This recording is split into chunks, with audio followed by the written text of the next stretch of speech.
வளமுடன் ஐயா. வாழ்க வளமுடன். ரொம்ப சந்தோஷம். இறை சாதனை மார்க்கத்துல தொடர்ச்சியாக நான் நம்மளுடைய இயற்கை மருத்துவம் சம்பந்தமான உடல் நலம் சம்பந்தமான தகவல்கள் கொடுத்துட்டு இருக்கிறேன். ரொம்ப நல்ல ஃபீட்பேக் இருக்கு. முதல்ல இறை சாதனை மார்க்கத்துல கலந்து பயிற்சி செய்யக்கூடிய எல்லா நல்ல உள்ளங்களுக்கும் மற்றும் இறை சாதனை மார்க்கம் இந்த அளவுக்கு சிறப்பா கொண்டு போற எல்லாருக்கும் வாழ்த்துக்கள். ரொம்ப ரொம்ப இது பெரிய ரெவல்யூஷன். ஏன்னா ஆரம்பிச்சதுல இருந்து பார்த்துக்கிட்டே இருக்கேன். மதனையா நமக்கு நம்மளுடைய நம்பர் ரெஃபர் பண்ணி நிறைய பேர் கால் பண்றாங்க. கால் பண்றப்ப எல்லாருமே எத்தனை மணி எந்திரிக்கிறீங்க, நான் கேஸ் ஹிஸ்டரி டீட்டெயிலா எடுப்பேன். எத்தனை மணி எந்திரிக்கிறீங்க அப்படின்னு கேட்குறப்ப எல்லாரும் 3 மணி 4 மணின்னு சொல்றாங்க. அதுக்கு அடுத்தது உணவு அப்படின்னு பார்க்குறப்ப மேக்சிமம் கரெக்டாகவே இருக்கு. இது ரொம்ப ரொம்ப ஹெல்த்தியான ரெவல்யூஷன்.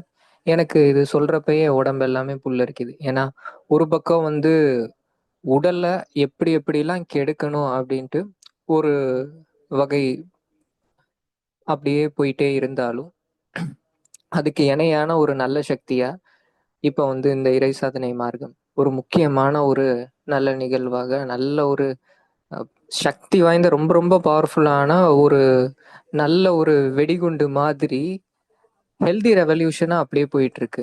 ரொம்ப சந்தோஷம். இறை சாதனை மார்க்கத்துல இன்னும் தொடர்ச்சியாக எந்த அளவுக்கு நான் கூடுதல் தகவல்கள் கூடுதல் என்னென்ன செய்ய முடியுமோ அதை நம்ம செய்வோம். இறை சாதனை மார்க்கத்துல மேற்கொண்டு பெரிய பெரிய ஆசான்கள் பெரிய ரகசியங்கள் வச்சிருக்கிறவங்க எல்லாரும் நம்ம மக்களுக்கு எல்லாருமே வெளிப்படையாக சொல்லணும் அப்படின்ட்டு நானும் பிரார்த்தனை பண்ணி வேதத்ரி மகரிஷி ஐயா அவரை மனதில் நிறுத்தி இன்னைக்கு உரையை நம்ம ஆரம்பிக்க இருக்கிறோம். இன்னைக்கு நம்ம என்னென்ன பார்க்க போறோம் அப்படின்ட்டு நம்ம டைட்டில் பார்க்குறப்ப தெரிஞ்சிருக்கும். ஒரு முறை என்னுடைய ஆடியோ சரியா இருக்கா அப்படின்னு சொல்லிருங்க, அப்படியே கண்டினியூ பண்றேன்.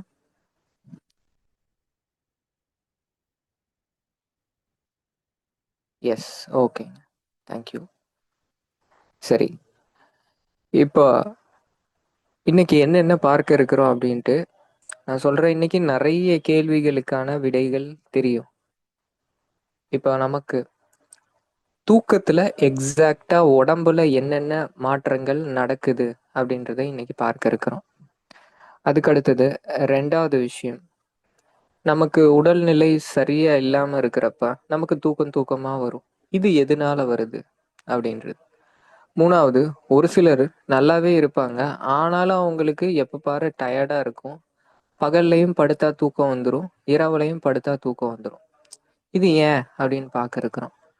அடுத்தது, நான் டெய்லி கரெக்டா தூங்கிடுறேன் சார், எக்ஸாம் டயத்துல மட்டும் முழிச்சு படிக்கலாமா அப்படின்னு கேட்பாங்க. அப்ப இது கூடாதுன்னு நிறைய பேர் சொல்லுவாங்க. ஏன் கூடாது, இல்ல அதுக்கு செய்யலாமா, அதுக்கு அல்டர்னேட் மெத்தட் இருக்கா அப்படின்றதை பார்க்க இருக்கிறோம். அப்புறம் ஆழ்ந்த தூக்கத்துக்கான ஒரு 6 விதிமுறைகள், அந்த விதிமுறைகள் பார்த்து இது மட்டும் இல்லாம இன்னும் நிறைய விஷயங்கள் நம்ம பார்க்க இருக்கிறோம். இப்ப முதலாவது, நம்ம தூங்குறோம் அப்படின்னா தூக்கத்துல உடம்புல என்னென்ன நடக்குது அப்படின்றதை நம்ம தெரிஞ்சுக்கணும். அப்ப அதை நம்ம தெரிஞ்சுக்கிறப்பயே மேற்கொண்டு நம்ம எதை நோக்கி போறோம், எந்த தகவல் நமக்கு கிடைக்கணுமோ அது அப்படியே நமக்கு கிடைச்சிட்டே வந்துடும். முதல்ல நம்ம தூங்குறதுல 2 விதமான தூக்கம் இருக்கு. ஒன்று ரெம் ஸ்லீப்பு, இன்னொன்று நான் ரெம் ஸ்லீப்பு. அப்போ ரெம் ஸ்லீப் அப்படின்றது தான் ட்ரீம் ஸ்லீப்பு. நம்ம கனவு காண்றப்ப அப்போ நம்மளுடைய மூளை ஆக்டிவாக இருக்கும். அதான் ட்ரீம் ஸ்லீப்பு. அது ஒரு ட்ரிஃப்ட் ஃபேஸ், நம்ம விழிப்பு நிலையிலேருந்து தூக்கத்துக்கு போகக்கூடிய ஒரு நிலை. ஆனால் இந்த ரெம் ஸ்லீப்பே ஒரு சிலர் தூங்குறப்பையும் தூக்கத்தின் நடுவுலையும் வரும். நான் ரெம் ஸ்லீப் அப்படின்றது தான் அப்படியே நமக்கு டீப் ஸ்லீப்பை கொண்டு போகக்கூடியது. ஸ்டேஜ் பை ஸ்டேஜாக அப்படியே வரும். ஸோ இதை நான் ஷார்ட்டாக சொல்லியிருக்கிறேன் புரிகிற மாதிரி. அப்போ இதில் நமக்கு டீப் ஸ்லீப்பு நான் ரெம் ஸ்லீப்பு தான் அவசியம் அப்படின்றது ஒரு கன்க்ளூஷனாக எடுத்துக்கலாம். அப்போ இந்த ரெம்மு நான் ரெம்மு இதை பற்றிலாம் தொடர்ச்சியாக நிறைய பார்க்குறப்ப ஒன்றும் அவசியம் கிடையாது. நம்ம கடைசியில் முடிக்க வேண்டியது டீப் ஸ்லீப்புக்கு என்னென்ன செய்யணும் அப்படின்ட்டு முடிக்க வேண்டியது. அப்போ ரெண்டாவதாக பார்க்குறப்ப உடம்புல என்னென்ன மாற்றம் நடக்குது தூக்கத்தில் அப்படின்றப்ப முதல்ல நம்ம தூக்கத்திற்கான ஹார்மோன் சுரக்கும். தூங்குறப்ப நம்ம உடலையே கட்டுப்படுத்துறது நரம்பு மண்டலம், இன்னொன்று ஹார்மோன்ஸ். ஒரு ஹார்மோன் சுரந்துட்டா உடம்புல அதுக்கு உண்டான விளைவு நடந்தே ஆகும். பயந்தா ஒரு ஹார்மோன், இல்லை ஒரு உணர்ச்சி போங்குனா அதுக்கு ஒரு ஹார்மோன். அப்படின்றப்ப நமக்கு மெலட்டோனின் அப்படின்றது தான் தூக்கத்துடைய ஹார்மோன். எப்படி இன்சுலின் சர்க்கரை வியாதி, சர்க்கரை ரத்தத்துல கூடிருச்சு, இன்சுலின் போட்ட உடனே ரத்தத்துல இருக்கிற சர்க்கரை செல்லுக்குள்ள போகுதோ, இந்த ஹார்மோன் போட்ட உடனே உடல்ல வேலை செய்யுது இல்லையா, அது மாதிரிதான் ஹார்மோன் ரொம்ப ரொம்ப முக்கியம். மெலட்டோனின் சுரந்த உடனே நமக்கு தூக்கம் வர ஆரம்பிக்கும். யார் யாருக்கெல்லாம் தூக்கம் வரலையோ மெலட்டோனின் ஒழுங்கா சுரக்கலை அப்படின்றது முக்கியமான காரணம். அப்ப இதுக்காக தான் எப்படி சுகருக்கு இன்சுலின் இப்போ மாடர்ன் மெடிசன்ல கொடுக்குறாங்களோ, அது மாதிரி மெலட்டோனின் அப்படின்றது ஃபங்க்ஷனல் மெடிசன்ல இல்லை மாடர்ன் மெடிசன்ல இப்போ கொடுக்க ஆரம்பிச்சிருக்கிறாங்க. தொடர்ந்து கொடுத்துட்டு இருக்கிறாங்க, முன்னாடியிலும் கொடுத்துட்டு இருக்கிறாங்க, இப்போ ரொம்ப ஃபேமஸாக கொடுத்துட்டு இருக்கிறாங்க. இப்போ இந்த மெலட்டோனின் டேப்லெட்டாக மட்டும் இல்லாமல் வெளிநாடுகளில் நிறைய இந்த மெலட்டோனின் பேச்சஸாகவும் கிடைக்குது, இன்ஜெக்ஷனா, அப்புறம் பேச்சஸா, கேப்சியூல்ஸா, நம்ம மற்ற சத்து டானிக்கோடையே சேர்த்து இந்த மெலட்டோனின் ஹார்மோனும் சேர்ந்து இருக்கிற மாதிரியானது கிடைக்குது. சரி, இதை ஏன் நம்ம சொல்றோம் அப்படின்னா, இப்ப யாராவதுக்கு சர்க்கரை வியாதி வருது, சர்க்கரை வியாதி வருது, அவங்க இன்சுலின் போட ஆரம்பிக்கிறாங்க. ஃபர்ஸ்ட் மருந்து மாத்திரை கொடுத்து பார்ப்பாங்க. முதல் விஷயம், சர்க்கரை வியாதி அப்படின்றது life style disorder. Life style disorder அப்படின்னா அதுக்கு தீர்வு லைஃப் ஸ்டைலில் தான் இருக்கு. உணவு சரி பண்ணணும், உடற்பயிற்சி செய்யணும், அப்போ சர்க்கரை அளவு நார்மல் ரேஞ்சு வந்துடும். இது ஜென்ரலாக ஒரு வழியில மாடர்ன் மெடிசன் டாக்டர்ஸ்கிட்ட போனால் சொல்லக்கூடிய ஒரு பதிலாக இருக்கு. உடற்பயிற்சி பண்ணுங்க, காய்கறிகள் அதிகமாக எடுத்துக்கோங்க, ஃபைபர் அதிகம் எடுத்துக்கோங்க அப்படின்னு சொல்லுவாங்க. அது நிறைய பேர் ஃபாலோ பண்ணுறது கிடையாது. அப்போ அது ஃபாலோ பண்ணுறது இல்லை அப்படின்ட்டு ஒரு வார்த்தையில சொல்கிறப்ப அப்படி எனக்கு இறை சாதனை மார்க்கம் ரொம்ப ரொம்ப பிடிச்சிருக்கு. ஏன்னா அந்த டிசிப்ளினை கொண்டு வர்றது, நம்மளுடைய மைண்டுடைய ஸ்ட்ரென்த்தை இன்க்ரீஸ் பண்ணுறது எல்லாமே இறை சாதனை மார்க்கத்தில் இருக்கிறவங்களுக்கு கூடுதலாக இருக்கு. இப்போ 10 நாளைக்கு இந்த உணவு தவிர்க்கணும் அப்படின்னா ரொம்ப ஈஸியாக தவிர்க்க முடியும். அந்த மன வலிமை தியானத்து மூலமாக வருது. சரி, இப்போ இந்த மாத்திரை கொடுப்பாங்க, அடுத்து மாத்திரையிலேயே சர்க்கரை குறையலையா, அடுத்து இன்சுலின் போவாங்க. இன்சுலின் போக ஆரம்பிச்சிட்டா போக போக போக இன்சுலினுடைய டோஸு கூடுதலாக போயிட்டே இருக்கும். கூடும். அதுக்கப்புறம் உடல் நம்ம கணையம் இயற்கையாக சுரக்க வேண்டிய அந்த இன்சுலின் சுரக்கக்கூடிய அந்த எபிலிட்டியை கொஞ்சம் கொஞ்சமாக லாஸ் பண்ண ஆரம்பிச்சிடும். ஒரு நாள் அப்போ இன்சுலின் போடாமல் இருந்தோம் அப்படின்னா கணையம் தேவையான அளவு இன்சுலின் சுரக்காது, அந்த நிலைக்கு போயிடும். அப்போ நம்ம தூங்குறப்ப மெலட்டோனின் அப்படின்ற ஹார்மோன் சுரக்கும்ன்றதை பார்த்தோம். அப்போ இந்த மெலட்டோனின் நம்ம வெளியிருந்து தூக்கம் வரலையே அப்படின்ட்டு எடுத்துக்க ஆரம்பிச்சா நம்ம உடல் தன்னைத்தானே மெலட்டோனின் செக்ரிட் பண்ணுறது அப்படியே குறைய ஆரம்பிச்சிடும். அதுக்கு அடுத்து அது இல்லாமல் நம்மளால நிம்மதியாக தூங்க முடியாது. அப்போ இந்த மெலட்டோனின் சுரக்கிறப்ப ஆட்டோமேட்டிக்காக என்ன நடக்கும் அப்படின்னா, ஸ்ட்ரெஸ் ஹார்மோன் அப்படின்ற கார்டிசால், இந்த கார்டிசால் லெவல் கம்மியாகும். கண்கூடாக இது மெலட்டோனினும் இந்த கார்டிசாலும் தராசு மாதிரி, ஒன்று மேலே வந்தால் ஒன்று கீழே போகும், ஒன்று கீழே போனால் ஒன்று மேலே வரும். அப்போ தூக்கம் அப்படின்ற இன்றைய சப்ஜெக்டில் முதல் இம்பார்ட்டண்ட்டான பாயிண்ட்டு மெலட்டோனின், கார்டிசால். இந்த ரெண்டை பற்றி நம்ம தெளிவாக பார்த்துட்டோம். அப்போ இது என்ன கன்க்ளூட் பண்ணுது அப்படின்னா, யார் யாருக்கெல்லாம் ஸ்ட்ரெஸ் அதிகமாக இருக்கோ அவங்களுக்கு மெலட்டோனின் கம்மியாக இருக்கும், மெலட்டோனின் கம்மியாக இருக்கிறவங்களுக்கு ஸ்ட்ரெஸ்ஸு ஜாஸ்தியாக இருக்கும். மெலட்டோனின் அப்படின்றது இதுக்குடைய தாய் யாரு, அவருடைய அம்மா யாரு? மெலட்டோனின் அப்படின்றவங்க நல்லவங்க, நல்ல தம்பின்னு வச்சுக்கோங்க. அவங்களுடைய தாய் யாரு அப்படின்னா செரட்டோனின். இந்த செரட்டோனின் எங்கிருந்து சுரக்குது?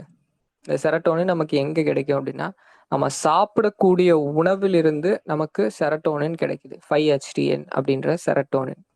அப்போ கடைசியில கன்க்ளூஷன் எங்க வருது? உணவு அங்கதான் நிக்குது. நம்ம சாப்பிடுற உணவு செரட்டோனினாக நம்ம உடல்ல 5-HTN அதுக்கப்புறம் செரட்டோனினா மாறும். அந்த செரட்டோனினா மாறிடும். இந்த செரட்டோனினா மாறுறது மெலட்டோனின் அப்படின்ற தூக்கத்துக்கு உண்டான ஹார்மோனாக மாறணும் அப்படின்னா வெயில் உடல்ல படணும். வெயில் உடல்ல பட்டுச்சு அப்படின்னா அந்த செரட்டோனின் மெலட்டோனினாக மாறும்.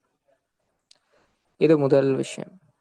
அதுக்கு அடுத்தது ரெண்டாவது, நம்ம தூங்குறப்ப நம்மளுடைய ஹார்ட் ரேட்டு கம்மியாகும், பிளட் ப்ரெஷர் ஆட்டோமேட்டிக்காக கம்மியாகும், நுரையீரலின் சுவாசம் ஆட்டோமேட்டிக்காக ஸ்லோ டவுன் ஆகும், டீப் ஆகும். அப்போ இது ரெண்டாவது பாயிண்ட். முதல் பாயிண்ட் செரட்டோனின், மெலட்டோனின், கார்டிசால், அதை பற்றி பார்த்தோம். ரெண்டாவது நுரையீரல், இருதயம். இதில் பார்க்குறப்ப தூங்குறப்ப பிபி கம்மியாகும்னு பார்த்தோம், ஹார்ட் ரேட் கம்மியாகும்னு பார்த்தோம். நுரையீரலுடைய சுவாசம் ஸ்லோ டவுன் ஆகும். அதே போல் நுரையீரல் டீப்பாக ப்ரீதிங் பண்ண ஆரம்பிக்கும். அப்போ யாருக்கு பிளட் ப்ரெஷர் ஜாஸ்தியாக இருக்கும்? பிளட் ப்ரெஷர் ஜாஸ்தியாக இருக்கிறவங்க நல்ல ஆழ்ந்த தூக்கம் டெய்லி எடுக்கிறப்பயே அதுலேயே பிளட் ப்ரெஷர் கம்மியாகும். இன்னொன்று, பிளட் ப்ரெஷருக்கு மாத்திரை எடுத்தாலும் சரி, பிளட் ப்ரெஷருக்கு நீங்கள் பீட்ரூட்டு பாதாம் போட்டு ஜூஸ் எடுத்தாலும் சரி, பிளட் ப்ரெஷருக்கு நீங்கள் சிறுநெரிஞ்சல் சூப் எடுத்தாலும் சரி, உப்பை வெளியேற்றி அது மூலமாக பிபியை கம்மி பண்ணுறதுக்காக உப்பு கம்மியாக சாப்பிட்டாலும் சரி, இல்லை சொரக்காய் டெய்லி எடுத்துக்கிட்டாலும் சரி, தூக்கம் சரியாக இல்லை அப்படின்னா அப்போ பிபி கண்டிப்பாக நார்மல் ரேஞ்சில் வச்சுக்கிறது ரொம்ப ரொம்ப கஷ்டம். அடுத்தது நுரையீரல் சார்ந்த தொந்தரவு இருக்கிறவங்க ஆழ்ந்த தூக்கம் எடுக்கிறப்ப தன்னாலேயே அது ஹீலிங் நடக்கும். அதுக்கு அடுத்தது ஹார்ட் ரேட்டு கம்மியாகும். யார் நல்ல தூக்கம் டெய்லி எடுக்கிறாங்களோ இருதயம் சம்மந்தப்பட்ட தொந்தரவுகள் எல்லாமே வராது. எல்லாத்தையுமே நம்ம ப்ரிவென்ட் பண்ணிக்கலாம். நம்ம உடல்ல மூணாவது விஷயமா நம்மளுடைய மூளை. நம்ம கல்லீரல்ல படிஞ்சிருக்கிற கழிவு, அது ஃபேட்டி லிவர், அதை எப்படி சரி பண்ணுறது? அதுக்கு உண்டான ஜிஞ்சர் ஜூஸ் எல்லாம் எடுத்துக்கிறப்ப கல்லீரலில் படிஞ்சிருக்கிற கழிவு, இந்த ஃபேட்டி லிவர் சரியாகும். அதுக்கப்புறம் நம்ம இப்போ சிறுநீரக சுத்தி முறை இருக்குது. இப்போ சிறுநீரகங்கள் போன்ற விஷயங்கள் எடுத்துக்கிறப்ப ஒரு சிலருக்கு கல்லீரல் இருந்தது அப்படின்னா, அடைப்பு இருந்தது அப்படின்னா அதெல்லாமே வெளியேறும். அப்போ கல்லீரலுக்கு கீழாநிலை எடுக்கிறப்ப கல்லீரல் பலப்படும், கடுக்கை எடுக்கிறப்ப கல்லீரல் பலப்படும், கழிவுகள் எல்லாமே நீங்கும், ரத்தம் சுத்தமாகும், அது மூலமாக கல்லீரலுக்கு புத்துணர்வு கிடைக்கும். அதெல்லாமே ஹெப்பேட்டோ ப்ரொடெக்டிவ். அப்படின்றப்ப அதே மாதிரி மூளை அப்படின்னு பார்க்குறப்ப மூளை சுத்தி பண்ணுறது, மூளையை நம்ம பியூரிஃபை பண்ணுறதை பற்றி யாருமே யோசிக்கிறதே கிடையாது. கல்லீரல் சுத்தி செய்கிறாங்க, மூக்கு குவளை வச்சு ஜலநீர் பண்ணி அதை நாசி துவாரங்கள் எல்லாம் சுத்தி பண்ணுறாங்க, நல்ல ஆவி பிடிச்சி நுரையீரல் சுத்தி பண்ணுறாங்க, சைனசைட்டிஸ் கிளென்சிங் பண்ணுறாங்க. அப்போ மூளை தான் ரொம்ப ரொம்ப முக்கியம் உடலையே கட்டுப்படுத்துறது. மூளையில இருக்கிற கழிவு எப்படி வெளியேறும்? மூளையில இருக்கக்கூடிய கழிவுகள் நம்ம தூங்குறப்ப ஒரு அமேசிங்கான ஃபேக்ட் சொல்றேன். நம்ம தூங்குறப்ப நம்மளுடைய மூளையுடைய அளவே கம்மியாகும். மூளையுடைய செல்கள் லேசா ஸ்ரிங்க் ஆகும், அளவு கம்மியாகும். கம்மியாயிட்டு அதில் இருக்கக்கூடிய கழிவுகள் எல்லாமே லிம்பாட்டிக் சிஸ்டம் மூலமாக அந்த கழிவுகள் எல்லாம் வெளியேறும். நம்மளுடைய செரிப்ரோஸ்பைனல் ஃப்ளூயிட், இந்த செரிப்ரோஸ்பைனல் ஃப்ளூயிடுடைய ஓட்டமானது சீர்பெறும். அப்போ யார் முறையாக தூங்கலையோ அவங்களுக்கு இது நடக்காது. நாலாவது விஷயம், நம்ம தூங்குறப்ப முக்கியமான விஷயம், நம்ம எழுந்ததிலிருந்து இரவு வரைக்கும் என்னென்ன பார்த்தோமோ, என்னென்ன நம்ம நினைவில் வச்சுக்கணும்னு நினைக்கிறோமோ அது எல்லாமே டெம்பரரி மெமரியான இப்போ கேம்பஸ் இந்த இடத்துல இருக்கும், ஹைப்போதாலமஸ் அப்படின்ற இடத்துல இருக்கும். அதிலிருந்து பெர்மனண்ட் மெமரி பேஸுக்கு ஸ்டோர் ஆகும். தூக்கத்தில் தான் அது ஸ்டோர் ஆகும். அப்போ நம்ம காலையிலேருந்து இரவு வரைக்கும் ஸ்டூடெண்ட்ஸ் படிச்சிருப்பாங்க. இரவு தூங்கலை அப்படின்னா அது டெம்பரவரி மெமரியில் தான் இருக்கும், பெர்மனண்ட் மெமரிக்கு போகாது. அப்போ இப்போ நான் சொன்னதில் இத்தனை தூக்கம் சம்மந்தமாக நிறைய பதில்கள் கிடைச்சிருக்கும். இப்போ அடுத்தது, இந்த அளவிற்கு முக்கியமான இந்த தூக்கம் யார் யாருக்கு வரும் அப்படின்னா, ஒரு சில விதிமுறை ஃபாலோ பண்ணுறவங்களுக்கு தான் இந்த டீப்பான தூக்கம் வரும். நம்ம நிறைய பேர் படுப்போம், என்ன நடக்குது அப்படின்னு தெரியாது, காலையில ஏஞ்சிருவோம். அப்ப அவங்களுக்கு டீப்பான ஸ்லீப் வந்திருக்கா இல்லையா அப்படின்றது கேள்விக்குறிதான். அப்ப டீப் ஸ்லீப்பு வரணும் அப்படின்னா அப்ப என்னென்ன செய்யணும் அப்படின்றதை சொல்றேன். அதுக்கு முன்னாடி நம்ம தூக்கத்துல நம்மளுடைய இம்யூன் சிஸ்டத்துல இருக்கக்கூடிய ஆன்டிபாடிஸ் எல்லாமே ஜாஸ்தியாக ஆரம்பிக்கும். ஒரு சிலருக்கு அடிக்கடி காய்ச்சல், அடிக்கடி ஏதோ ஒரு இன்ஃபெக்ஷன் வந்துகிட்டே இருக்கும். அப்போ அவங்களுக்கு என்ன காரணம்னே தெரியல.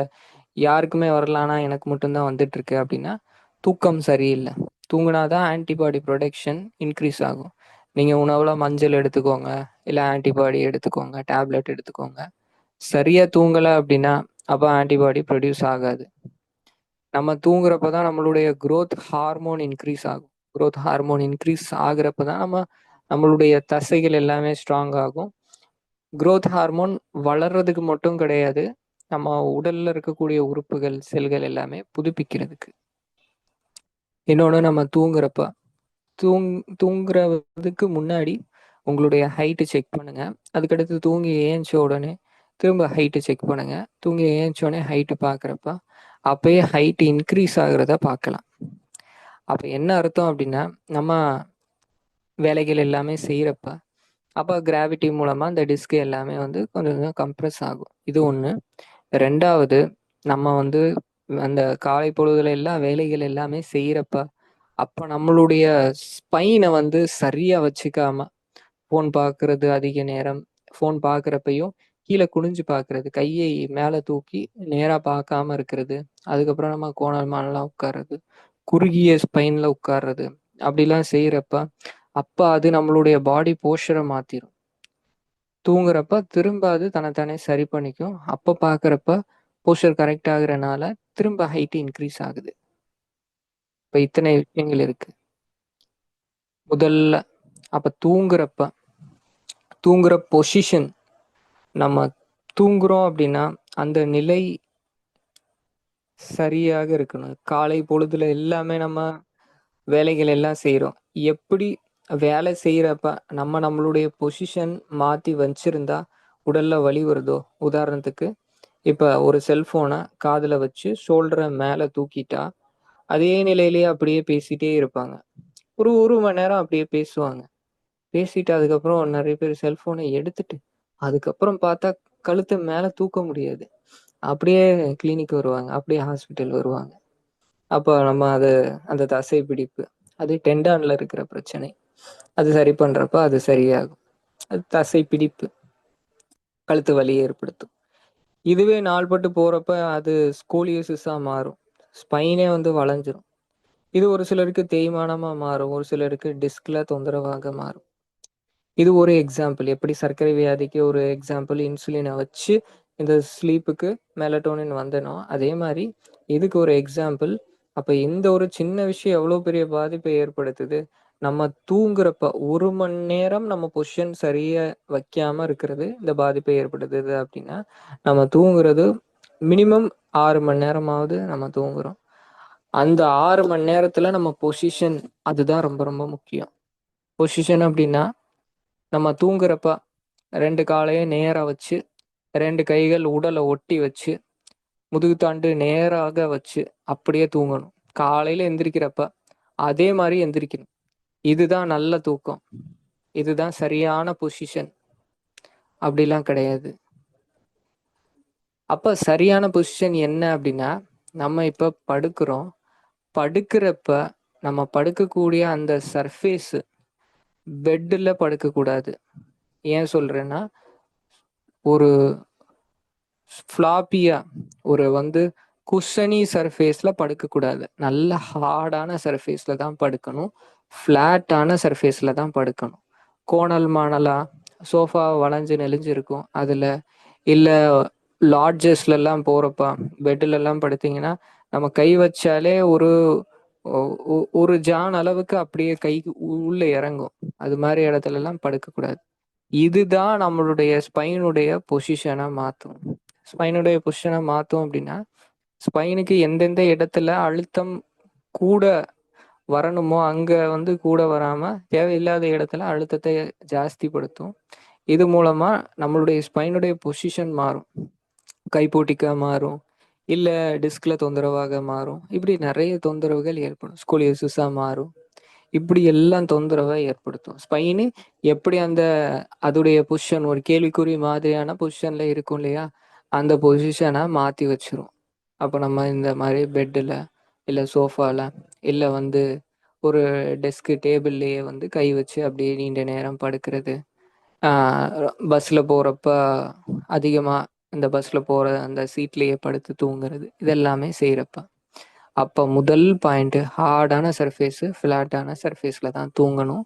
தூங்கிட்டா உடம்பு அது எப்படி வேணா புரண்டுக்கலாம். காலையில நம்ம எந்திரிச்சுக்கிறோம். அந்த பொசிஷன்ல இருந்துக்கணும். அப்போ நம்ம படுக்கிற இடம் எந்த அளவுக்கு ஜாஸ்தியான இடத்துல படுக்கிறோமோ, அந்த அளவுக்கு நல்லது. ரெஸ்ட்ரிக்டடான சர்ஃபேஸு, கட்டில்ல இந்த சைடு ஒரு 1 அடி, அந்த சைடு 1 அடி மட்டும் இருக்கக்கூடிய அந்த நிலையில படுத்தோம்னா, அது உடலுக்கு டிஸ்அட்வான்டேஜ். கீழ படுத்துக்கலாம். பெரிய சர்ஃபேஸா இருந்தது, பெரிய இடம் இருந்தது அப்படின்னா, அது ரொம்ப ரொம்ப நல்லது. அடுத்தது 2வது விஷயம் நம்ம மெலட்டோனின் சொல்றப்பயே, வெயில் இருந்தா தான் மெலட்டோனின் சுரக்கும்னு சொன்னோம். அப்ப ஆழ்ந்த தூக்கம் வேணும் அப்படின்னா, அப்போ வந்து மெலட்டோனின் மாறணும். அந்த செரட்டோனின் அப்படின்றது. அப்ப அந்த செரட்டோனின், மெலட்டோனினா மாறணும் அப்படின்னா, வெயில் உடல்ல எந்த அளவுக்கு முடியுமோ, அந்த அளவுக்கு எக்ஸ்போஸ் பண்ணணும். காலை இளம் வெயில் நம்ம தமிழ்நாட்டுல இருக்கிறவங்க எல்லாம் ஒரு 7 டூ 8 மணிக்கு வரக்கூடிய அந்த இளம் வெயில்ல இருக்கலாம்.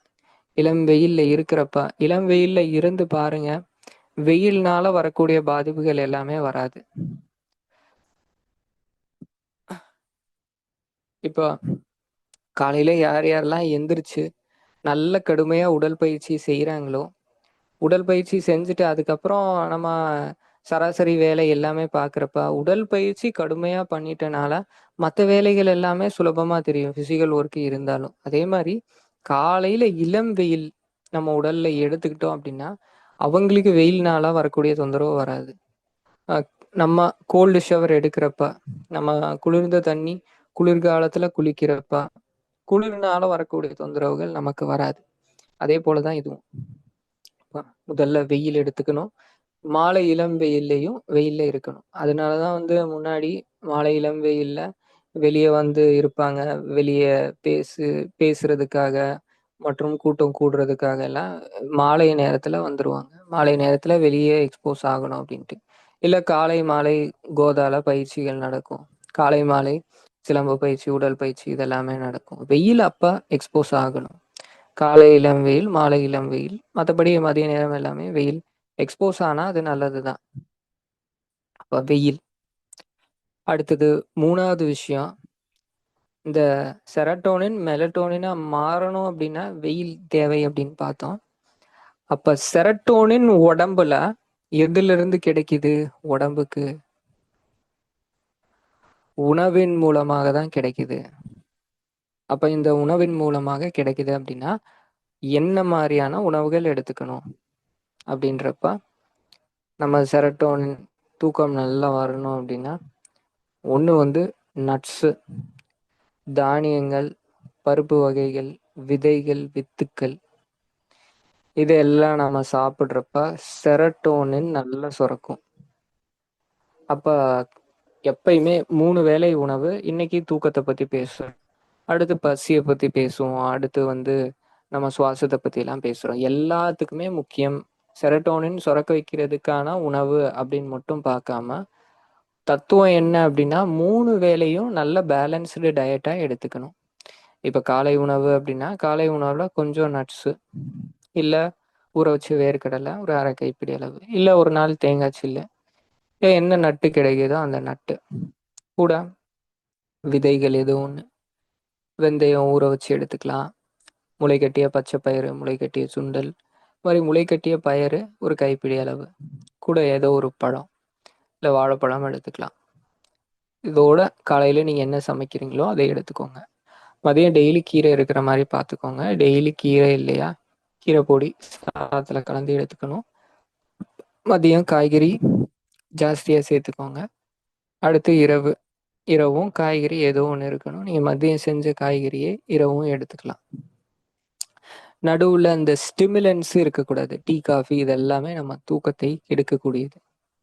டீ, காஃபியை குடுத்து வேலை வாங்குறதுக்காக. இப்போ சிவிலைசேஷன்லாம் நடக்கிறப்ப ஒரு ஊர், இப்போ ஆங்கிலேயர்கள் வந்து இரவு அப்படியே தூங்கிடுவாங்க. டீ காஃபியை அடிமைகளுக்கு கொடுக்குறப்ப தூங்காம வேலை செஞ்சாங்க. அப்போ அப்படி வந்தது டீ காஃபி. டீ காஃபி தவிர்த்துட்டு மூலிகை தேநீர் எடுத்துக்கணும். அப்போ பேலன்ஸ்டு டயட்டோட நடுவில் ஏதாவது தேவைப்பட்டது அப்படின்னா பழச்சாறு எடுத்துக்கலாம், மூலிகை தேநீர் எடுத்துக்கலாம், இல்லை நீராகாரம் எடுத்துக்கலாம். இது மாதிரியான பானங்கள் இதை எடுத்துக்கணும். இதுதான் நம்ம செரட்டோனின் சுரக்கிறது மட்டும் இல்லாமல் மற்ற எல்லா விஷயங்கள். இப்போ உதாரணத்துக்கு சொல்கிறேன், ஒருத்தவங்களுக்கு தைராய்டு டிஎஸ்ஹெச் லெவல் 7 இருந்துச்சு. அப்போ என்னுடைய ஃப்ரெண்டு அவர் என்ன சொன்னார், 7 இருந்தது, காலை உணவில் நீங்கள் எல்லாமே ஃபாலோ பண்ணுறது அப்படியே பண்ணுங்க. இப்போ காலை உணவுல மட்டும் டெய்லி நட்ஸு சேர்த்துக்க ஆரம்பிங்க. வெயில்ல டெய்லி ஒரு 1/2 மணி நேரம் இருக்க. 2 மாதம் கழிச்சு பார்க்கலாம் அப்படின்ட்டு. 2 மாதம் கழிச்சு பார்க்குறப்ப டிஎஸ்ஹெச் 5 வந்துருச்சு. நார்மல் ரேஞ்சு வந்துருச்சு. தைராய்டுக்கு தேவை செலினியம், விட்டமின் டி சரியாக இருக்கணும். அவங்களுக்கு விட்டமின் டி கம்மியாக இருந்தது. தைராய்டு நல்லா ஃபங்க்ஷன் ஆகணும்னாலே செலினியம் இருக்கணும். அப்போ இது 2 உடம்புக்கு கிடச்சோன்னே தைராய்டு தன்னைத்தானே நார்மல் ரேஞ்ச் வந்துச்சு. அப்போ தைராய்டு, தூக்கம், பிபி, சுகரு அப்படின்னு தனித்தனியாக பேசுகிறப்ப எல்லாமே டெஃபிஷியன்சி தான். சர்க்கரைக்கு என்ன டெஃபிஷியன்சி, என்ன சத்து பற்றாக்குறையினால சர்க்கரை வியாதி வருது? ஒவ்வொரு வேளை உணவில் தேவையான அளவு ஃபைபர், புரதம் இல்லாதது ஒரு முக்கியமான காரணம். அப்புறம் இப்போ கொலஸ்ட்ரால், இது என்ன சத்து பற்றாக்குறையினால வருது? நல்ல கொழுப்புக்கு சத்து பற்றாக்குறை. வலி எல்லாம் வருதே, என்ன பற்றாக்குறை? Micro minerals, macro minerals, vitamin B complex, anti inflammatory foods, இதெல்லாமே பற்றாக்குறை. அப்போ எல்லாமே பற்றாக்குறை தான். பற்றாக்குறையினால தான் வியாதிகள் வருது. அப்போ இந்த மாதிரி உணவுகள் எல்லாமே எடுத்துக்கிறப்ப 3 வேளை நான் சொன்ன மாதிரி பேலன்ஸ்டு டயட் இதை எடுத்துக்கிறப்ப அப்போ எந்த வியாதியும் வராது. தூக்கத்துக்காக இன்னைக்கு நம்ம வகுப்பு ஆரம்பித்தோம். கேட்குறவங்களுக்கு எந்த வியாதியும் வராது இந்த பேலன்ஸ் டயட்டு ஃபாலோ பண்ணுறப்ப. ரொம்ப முக்கியம். அதுக்கு அடுத்தது 3வது சர்க்கேடியன் ரிதம். சர்க்கேடியன் ரிதம் அப்படின்னா நம்ம வந்து காலை பொழுதுல நம்ம உடல் எல்லாமே சர்க்கேடியன் ரிதம் பேஸ் பண்ணுது. காலை பொழுதுல வெளிச்சம் அதிகமாக இருக்கும், இரவுல வெளிச்சம் கம்மியாக இருக்கும். இப்போ நம்மளுடைய உடலும் இயற்கைக்கு ஏற்ற மாதிரி இருந்தது அப்படின்னா அப்போ டீப் ஸ்லீப் கிடைக்கும். ஆனால் காலை பொழுதுல நம்ம இருட்டில் இருந்துட்டு இரவு பொழுதுல வெளிச்சத்தை நம்ம கண்ணுக்கு எக்ஸ்போஸ் பண்ணோம் அப்படின்னா நம்ம உடம்பு ஆப்போசிட்டாக வேலை செய்ய ஆரம்பிச்சிடும். அப்போ நான் என்ன சொன்னேன், தூக்கத்தில் என்னென்ன நடக்கும்னு சொன்னேன். தூக்கத்தில் பிபி குறையும், தூக்கத்தில் ஹார்ட் ரேட் குறையும், தூக்கத்தில் நுரையீரல் வந்து டீப்பாக ப்ரீதிங் பண்ண ஆரம்பிக்கும், தூக்கத்தில் மெலட்டோனின் ஜாஸ்தி ஆகும், கார்டிசால் கம்மியாகும் அப்படின்னு சொன்னேன்னா, யார் யாரெல்லாம் மாலை நேரம் ஆயிட்டா காலையிலேருந்து நைட்டு வரைக்கும் ஸ்கூல் ஸ்டூடெண்ட்ஸ் எல்லாம் நைட்டு வரைக்கும் அப்படியே ஸ்கூலில் இருப்பாங்க. ஸ்கூல்லேயும் வெயில் எக்ஸ்போஸ் பண்ணுறது கிடையாது. ஈவினிங் வந்த உடனே டிவி பார்க்கறது, செல்ஃபோன் பார்க்கறது, இதெல்லாம் செய்கிறப்ப கண்ணுக்கு ஈவினிங் தான் வெளிச்சம் அதிகமாக போகுது. இல்லை வீட்டில் இருக்கிற அம்மாக்கள், இறைசாதன மார்க்கத்தில் இருக்கிறவங்க தப்பிச்சிட்டாங்க. வீட்டில் இருக்கிற அம்மாக்கள் ஈவினிங் சீரியல் பார்க்குறப்ப, ஈவினிங் ஃபோன் அதிகம் பார்க்குறப்ப, காலை நேரத்தை விட ஈவினிங்ல தான் வெளிச்சம் கண்ணுக்கு அதிகமாக போகுது இல்லையா? அப்போ தூங்குவாங்க, ஆனால் டீப் ஸ்லீப் போகாது, இல்லை தூக்கமே வராது. ரொம்ப சின்ன விஷயமா இருக்கும். ஆனால் இது வந்து இதை ஃபாலோ பண்ணுறப்ப மருந்து மாத்திரை எடுக்கிறது எல்லாமே நிப்பாட்டிடலாம். முயற்சி பண்ணணும். எப்படி ஒரு பக்கவாதம் வந்தால் நடந்து நடந்து நடந்து முயற்சி பண்ண பண்ண ஃபிசியோதெரப்பி கொடுக்க கொடுக்க எக்ஸசைஸ் பண்ண பண்ண திரும்ப அந்த மூமெண்ட்டு வந்துடுதோ, எல்லா வியாதியும் அப்படிதான். நுரையீரல் இருக்கு, ஆஸ்துமா இருக்கு, நுரையீரலுக்கான முறை எல்லாமே செய்யும். ஆனா நுரையீரல் பயிற்சி செய்யணும், பலூன் ஊதணும், இது மாதிரியான முயற்சி எடுக்கிறப்ப அதுல இருந்து வெளியே வந்துடலாம். முயற்சி எடுக்காம வெளியே வர முடியாது. அப்ப எத்தனை வருஷத்துக்காக மாத்திரை எடுத்துக்கிட்டாலும், எந்த பெரிய டாக்டரை பார்த்தாலும் மன வலிமை, பேஷண்ட்டுக்கு மன வலிமை, யாருக்கு தொந்தரவு இருக்குதோ அவருக்கு மன வலிமை ஜாஸ்தியா இருந்தது அப்படின்னா முயற்சி பண்ணி பண்ணி அப்படியே நம்ம வந்து அந்த மாத்திரையை நிப்பாட்டிட்டே உடல் அப்படியே தூக்கத்துக்கு வரும். மன வலிமை மட்டும் இல்லாம, அது எதனால வருது? இப்ப நான் சொல்ற அந்த கான்செப்ட் எல்லாம் புரிஞ்சுக்கிறப்ப, அப்ப இதெல்லாம் உடம்புக்கு நம்ம குடுக்குறப்ப, அப்ப தூக்கம் நல்ல ஆழ்ந்த தூக்கமாக வர ஆரம்பிக்கும். அப்ப 4 விஷயங்கள் இதுவரை நம்ம சொல்லியிருக்கிறோம். 1 வெயில், 2 உணவு, 3வது நம்ம படுக்கக்கூடிய அந்த சர்ஃபேஸ். அது ஹார்டான சர்ஃபேஸ், ஃப்ளாட்டான சர்ஃபேஸா இருக்கணும். அதுக்கு அடுத்தது 4வது இந்த சர்க்கேடியன் ரிதம். இரவுல நம்ம கண்ணுக்கு வெளிச்சத்தை கொடுக்கக்கூடாது. இரவுல எந்த அளவு இருட்டுல இருக்க முடியுமோ அந்த அளவிற்கு நம்ம இருட்டுல இருக்கணும். இது 4வது. 5வது நம்ம நம்ம தூக்கத்தை நம்மளே உடலுக்கு அதிகப்படுத்த முடியும், டீப்பா கொண்டு போக முடியும். அதுக்கு உண்டான வேலைகள் சப்போர்ட்டை நம்ம செய்யலாம். அப்படின்னா நம்ம தூங்குறதுக்கு நம்மளுடைய இடது பக்க மூளை, லெஃப்ட் பிரெயின், அதோடைய ஆக்டிவிட்டி கம்மியாகணும், ரைட் பிரெயினுடைய ஆக்டிவிட்டி கூடணும். ரைட் பிரெயினுடைய ஆக்டிவிட்டி எப்போ கூடுனா நம்ம கிரியேட்டிவாக திங்க் பண்ணுறப்ப, நம்ம கதை கேட்குறப்பையோ அல்லது கதையை இமேஜின் பண்ணுறப்ப, இமேஜினேஷனில், அப்புறம் மியூசிக்கை லிசன் பண்ணுறப்ப, இப்போ எல்லாமே நம்மளுடைய வலது பக்க மூளையானது ஆக்டிவேட் ஆகும். நம்ம கண்கள் மூடி டீப்பாக மெடிடேஷன்லாம் பண்ணுறப்ப நம்ம வலது பக்க மூளை ஆக்டிவேட் ஆகும். அப்போ வலது பக்க மூளை யாருக்கெல்லாம் ஆக்டிவேட்டடா இல்லையோ அவங்களுக்கு தூக்கமே வராது. குழந்தை பயங்கர ஆக்டிவா இருக்கும், ஓடிட்டே இருக்கும். வா கதை சொல்றேன் அப்படின்ட்டு நைட்டு கதை சொல்ல ஆரம்பிப்பாங்க. கதை சொல்ல சொல்ல சொல்ல ராமுன்னு ஒருத்தன் இருப்பான், குண்டா இருப்பான். சோமுன்னு ஒருத்தன் ஒல்லியா இருப்பான். கதையில இதெல்லாம் வருது இல்லையா, அந்த குழந்தை அப்படியே அதை இமேஜின் பண்ண ஆரம்பிக்கும். இமேஜின் பண்றப்ப ஆக்டிவா இருக்கிற அந்த லெஃப்ட் பிரெயின் ஆஃப் ஆகி ரைட் பிரெயின் ஆக்டிவேட் ஆக ஆரம்பிக்கும். அப்படியே கதை சொல்ல சொல்லவே அப்படியே தூங்கிடுவாங்க. இப்ப இந்த சின்ன விஷயம் கதை சொன்னா தூக்கம் வரும் அப்படின்றது இது தெரியாம, இந்த நாலேஜ் இல்லாம, அப்பா குழந்தை தூங்கவே மாட்டேங்குது, குழந்தை 12 மணிக்கு தான் தூங்குது, அது வரைக்கும் நானும் முழிக்க வேண்டியது ஆயிடுச்சு அப்படின்ட்டு எல்லாருமே சொல்றாங்க. கதை சொல்ல ஆரம்பிச்சா ஆட்டோமேட்டிக்காக தூங்கிடுவாங்க. கதை பார்க்கக்கூடாது, அவங்க இமேஜின் பண்ணணும். அதே மாதிரி இப்ப இது எப்படி அப்படின்னா, இப்ப நல்லா உங்களுக்கு தூக்கம் வந்துகிட்டே இருக்கு, பிஸ்னஸ் சம்பந்தமா ஏதோ ஒரு யோசனை நடக்குது அப்படின்னா, அந்த நல்ல தூக்கம் வந்துட்டு இருந்தா அந்த மெலட்டோனின் எல்லாமே கெட்டு போயிடும். அது எல்லாம் வேலை செய்யாது. லெஃப்ட் பிரெயின் ஆக்டிவேட் ஆயிரும். ரொம்ப ரொம்ப பவர்ஃபுல். இப்ப தூக்கம் வந்துகிட்டே இருக்கு, கணக்கு பார்க்க ஆரம்பிப்பீங்க. இப்ப ஒரு ரூபா நோட்டை எடுத்து என்ன ஆரம்பிக்கிறீங்க, இதுக்கு இதுக்கு இந்த செலவு, கணக்கு பார்க்கறதெல்லாம் இரவுல செய்யக்கூடாது, பகல்ல தான் செய்யணும். காலையில எழுந்த உடனே செய்யலாம். அப்ப கணக்கெல்லாம் பாக்குறீங்க அப்படின்னா அப்ப எல்லாம் நல்ல ஆக்டிவ் ஆயிரும், லெஃப்ட் பிரெயின் ஆக்டிவ் ஆயிரும். இரவுல ரைட் பிரெயின் ஆக்டிவேட் ஆகக்கூடிய வேலைகள் தான் செய்யணும். அப்ப தூக்கம், இந்த கதை கேட்கறது, நம்ம இமேஜினேஷன், மெடிடேஷன், டீப் ப்ரீதிங்கு, ஸ்ட்ரெச்சிங்கு, இது எல்லாமே தூக்கத்தை வரவழைக்கும், ரைட் பிரெயினை ஆக்டிவேட் பண்ணும். அதுக்கு அடுத்தது ரொம்ப ரொம்ப முக்கியமான விஷயம், நம்ம உடலுக்கு தேவையான அளவு தண்ணி கொடுக்கணும். தண்ணி கொடுக்கல அப்படின்னா அப்போ உடம்புல எந்த ஒரு ஹார்மோன்களுடைய செயல்பாடும் சரியாக இருக்காது. அப்ப நம்ம படுக்கக்கூடிய அறையும் நல்ல இருட்டான அறையா இருக்கணும். அறையில நைட் லேம்ப் போடுறது தப்பு. அறையில விளக்கு எரியுது அப்படின்னா அந்த வெளிச்சமும் இருக்கக்கூடாது. 24 மணி நேரமும் விளக்கு எரிஞ்சிட்டு இருக்கும்.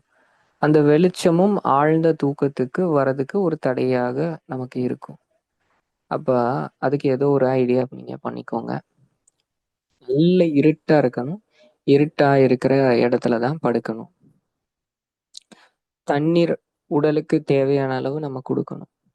இந்த தண்ணீரை பத்தி நம்ம ஆல்ரெடி பேசியிருக்கோம் இதே சாதனை மார்க்கத்திலேயே, நீர்மண்டலம் அப்படின்ட்டு. அதுல இன்னும் டீப்பா இருக்கும். ஸோ இது முழுக்க முழுக்க நம்ம தூக்கத்தை பத்தி பார்த்துருக்குறோம்.